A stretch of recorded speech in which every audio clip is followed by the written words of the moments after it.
दोस्तों नमस्कार, स्वागत है आप सभी का आपके अपने YouTube परिवार में। साथियों, पिछले वीडियो में मैंने आपको ये जानकारी दी थी कि एक महीने के भीतर हम कैसे पता करें कि हमारी गाय या भैंस गाभिन है या नहीं है। वो वीडियो डिस्क्रिप्शन में है। गाय के लिए अलग जानकारी थी, भैंस के लिए अलग जानकारी थी। वो दोनों वीडियो डिस्क्रिप्शन में है, आप देख लें, आपको पता लग जाएगा। इस वीडियो में मैं आपको ऐसे पुख्ता तरीके बताने वाला हूं जिनसे हम 100% जान सकें कि हमारी गाय या भैंस गाभिन है या नहीं है, वो भी एक महीने के बाद। यानी एक महीने के बाद हम कैसे पता करें कि हमारी गाय या भैंस गाभिन है या नहीं है। तो साथियों, वीडियो शुरू करने से पहले मैं आप सभी का धन्यवाद देना चाह रहा हूं जो आप हमारे इस चैनल को इतना लाइक, कमेंट, शेयर और सब्सक्राइब कर रहे हैं। तो धन्यवाद आप सभी का। आइए वीडियो शुरू करते हैं। कई हमारे पशुपालक भाई है जो रस्सी बांध करके जांच करते हैं कि भैंस गाय गाभिन हुई या नहीं हुई। वो तरीका हालांकि उनके नज़रिए से सही है, बाकी मैं उसको सही नहीं मानता। क्योंकि कई बार ये स्थिति जो है वो बगैर गाभिन हुई, उसमें क्या करते हैं वो कि शरीर के चारों तरफ रस्सी बांधते हैं और बांध करके उसको नाप लेते हैं। उसके बाद महीना 2 महीना बाद वापस नापते हैं। तो ये जो क्रियाएं हैं, कई बार उसको अच्छा आहार मिले या मौसम की अनुकूलता रहे तो अपने आप भैंस जो है वो ग्रो कर जाती है। ये कोई खास तरीका मुझे नहीं लगा। इसके बाद अगर एक तरीका और इस्तेमाल करते हैं वो थोड़ा सा ठीक है, और वो तरीका है सरसों के तेल वाला। यानी कि पशुपालक भाई क्या करते हैं कि सुबह सुबह का प्रथम पेशाब लेते हैं अपनी गाय या भैंस का, और उसमें सरसों के तेल की बूंदें डालते हैं। एक के ऊपर एक के ऊपर ऐसे करके 5 बूंदें डाल देते हैं। अगर वो बूंदें बिखर जाती है तो गाय या भैंस खाली है, और अगर वो बूंदें बिखरती नहीं है, एक सिक्के के रूप में रह जाती है, तो वो गाय या भैंस गाभिन है। इस प्रकार से जांच करते हैं। इस तरीके को मैं थोड़ा बहुत सही मानता हूं, क्योंकि इस तरीके से कई गाय भैंसों की पता लग जाता है कि गाभिन है या नहीं है। यानी 60-70% तक ये तरीका ठीक है। अब इस तरीके में मैंने अपनी राय जो जोड़ी है वो ये जोड़ी है साथियों कि ये काम आप 15-15 दिन के अंतराल से 3 बार करें। यानी 3 बार आप पता कर लें। सरसों का तेल, वही सुबह सुबह पेशाब लिया, सरसों का तेल डाला, अगर सिक्का बनता है, सिक्के जैसी आकृति बनती है तो गाभिन है, नहीं तो खाली है।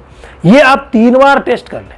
अगर 3 बार में आपको सेम रिजल्ट मिलते हैं, यानी 3 बार में ही जो तेल की बूंदें हैं वो इकट्ठी रहती है तो गाभिन है, अगर इकट्ठी नहीं रहती है, बिखर जाती है, तो खाली है। यानी आप 3 बार चेक करें, उससे जो श्योरिटी है वो 75% तक पहुंच जाएगी। लेकिन साथियों, ऐसा नहीं होता है। अगर 75% पता रहे तो फिर पशुपालक भाई को फायदा नहीं होगा।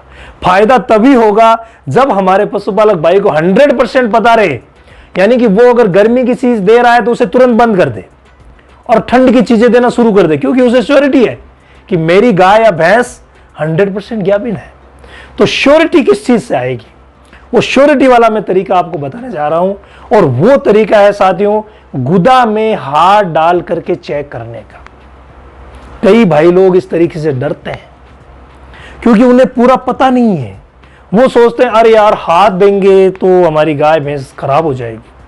तो मैं उनको बता देना चाह रहा हूं कि आप गौर से अगर देखें तो हाथ जो डॉक्टर कंपाउंडर भाई देते हैं वो गोबर वाले में देते हैं, यानी ज्यादा डरने की जरूरत नहीं है।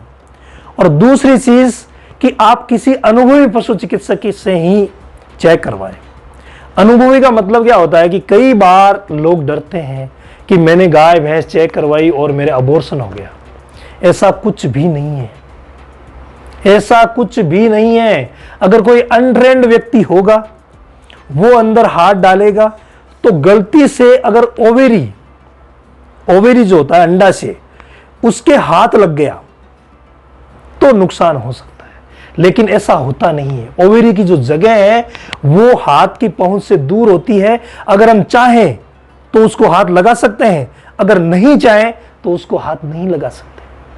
हम बिना उसको टच किए, उससे बिल्कुल दूर रहे, पता कर लेते हैं कि गाभिन है या नहीं है। और वो जो पता करते हैं, हम 100% पता करते हैं और अगले को दिन तक बता देते हैं कि आपकी गाय या भैंस इतने दिन की गाभिन है, लगभग +5 डे ऊपर या नीचे, ऐसा हो सकता है। बाकी ज्यादा फर्क नहीं आएगा। और ये हम 2 महीने के बाद हालांकि 45 दिन से ही कर लेते हैं जो अनुभवी है, बाकी हम 2 महीने या 60 दिन के बाद कंफर्म बता देते हैं कि ज्ञाबिन हुई या नहीं हुई। ये रिजल्ट 100% है, कोई उसे चैलेंज नहीं कर सकता। कह दिया ज्ञाबिन मतलब ज्ञाबिन। बस इतना ही है कि आपका पशु चिकित्सक जो है वो अनुभवी होना चाहिए। इतना सा हाथ अंदर जाता है पशुपालक भाइयों, मैं आपको बता देता हूं कि इतना सा हाथ अंदर जाता है, इससे ज्यादा जाने की जरूरत ही नहीं है। इतने में ही हमें पता लग जाएगा कि हम कैसे चेक करें ज्ञाबिन है या नहीं है, और आराम से चेक कर लेंगे। सिर्फ 30 सेकंड का समय लगने वाला है, बस ओनली 30 सेकंड। 30 सेकंड में हमें पता लग जाएगा कि हमारी गाय या भैंस ज्ञाबिन है या नहीं है। जो कंपाउंडर डॉक्टर भाई है मेरा वीडियो देख रहे हैं, प्लीज नाराज मत होइएगा। होता क्या है कि अगर आप ओवेरी को टच नहीं करोगे तो कोई दिक्कत नहीं होगी, 1% भी दिक्कत नहीं होगी। अगर आप सर्विक्स को पकड़ते हो और हॉर्न चेक करके बता देते हो, इसकी पूरी की पूरी विधि, मेरे पास लगातार रिक्वेस्टें आ रही है, तो इसकी पूरी की पूरी विधि भी मैं अपने चैनल पे बताऊंगा, ताकि जो भी नए कंपाउंडर डॉक्टर भाई है वो सीख सकें कि हमें प्रॉपर वे में बताना है और दिन तक बताना है कि ये इतने दिन की है। प्लस माइनस 5 या 10 हो जाए कोई दिक्कत नहीं है, लेकिन ज्यादा फर्क नहीं आना चाहिए। कई बार हम पशुपालक भाई के घर पे जाते हैं और वो कहते हैं साहब 7 महीने हो गए भैंस को भैंसा दिखाए हुए और अभी तक ये लक्षण नहीं दिखा रही है, और हम जब उसे चेक करते हैं तो वो 4 महीने की निकलती है। अब बताओ, ऐसी स्थिति भी कई बार आ जाती है। तो हम अच्छे तरीके से अगर चेक करेंगे तो पशुपालक भाइयों को होने वाले बहुत बड़े नुकसान से बचा सकते हैं। ये बाकी के जो पहले मैंने तरीके बताए थे उसकी वजह से मैं गाँव में देख रहा हूं, कई बार लोग भ्रमित हो जाते हैं, और भ्रमित जब हो जाते हैं वो सोचते हैं 8 महीने की हो गई, दूध निकालना बंद कर दें। अब बताओ, वो दूध निकालना बंद कर देंगे और गलती से अगर वो खाली रह गई, कई भाई लोग 7 महीने की हो गई दूध निकालना बंद कर देते हैं, कम कर देते हैं, और अगर गलती से वो खाली रहेगी तो क्या नतीजा होगा? बहुत बुरा नतीजा होगा, यानी कि पशुपालक भाई को बहुत बड़ा नुकसान होगा। इन सभी नुकसानों से बचाव के लिए हमें जो पीडी यानी प्रेगनेंसी डायग्नोसिस का उचित तरीका है वो इस्तेमाल करना है। अगर साथियों हम 100 गाय भैंस चेक करते हैं, उनमें से अगर एक भी इधर उधर निकल गई तो बहुत बड़ा नुकसान होता है पशुपालक को, क्योंकि रिजल्ट जो होता है वो 100% होना चाहिए। जो बाकी के जो तरीके हैं आप इस्तेमाल कर रहे हैं, वेल एंड गुड, लेकिन अगर आपको फाइनल रिजल्ट लेना है तो अनुभवी पशु चिकित्सक से आपको चेक करवाना होगा। और चेक में भी मैंने जो आपको बताई थी ये सावधानियां आपको रखनी पड़ेगी। इनके अलावा कई ऐसे तरीके भी हैं जिनसे हम ये पता कर सकते हैं कि हमारी गाय या भैंस ज्ञाबिन है या नहीं है। वो तरीके कई बार काम कर जाते हैं। उनमें है साथियों कि एक तो सींग के बीच में यानी हेड के जो बाल होते हैं वो बाल उड़ जाते हैं। अक्सर ज्ञाबिन भैंस के साथ होता है, और वास्तव में ये होता है, लेकिन मैं 100% नहीं कहता, होता है।